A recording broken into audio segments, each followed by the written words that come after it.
The shoot to kill order by the Cabinet Secretary for Interior. There was also the Belgood Member of Parliament who said shoot and kill, and also the President's sentiments, shoot in the leg. What do you have to say about this sentiment? At the end of it all, we can only say the Constitution. As far as I'm a Christian, the Constitution is our rule of law. The Police Act is very clear. The grounds through which a policeman, number one, his life is in danger, okay?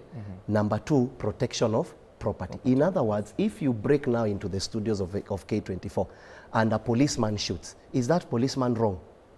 He's not wrong, because he must find a way to, he's not only protecting life, he can protect property. Now, those people that are looting, that's not demonstration.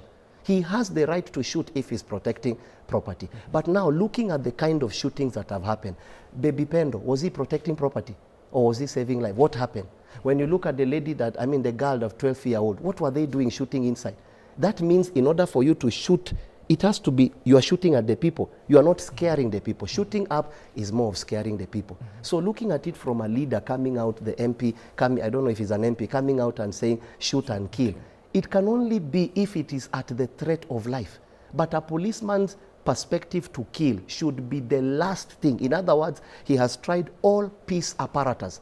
All the peace apparatus is tried, and is left with no option. But to come out and say, shoot them, and equally speaking, let us not just put the coin on one side.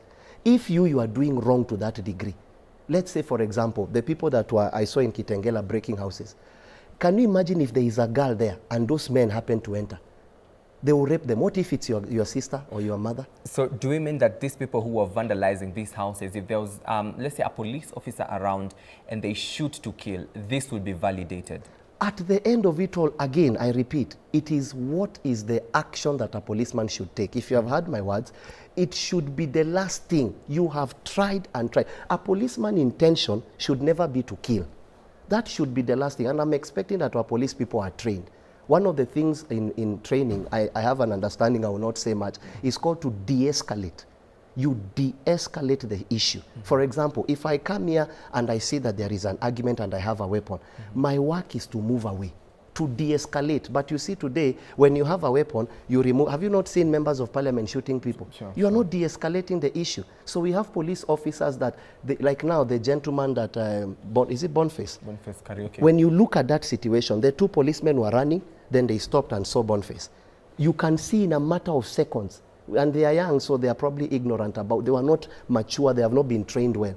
Were they really de-escalating? And then I saw the former head of police. Did you hear his words? That person abused the police. Do you know, even right now as I'm speaking on your TV station, do you know how many people would abuse me because they think we are all pastors, we are all eating people's money?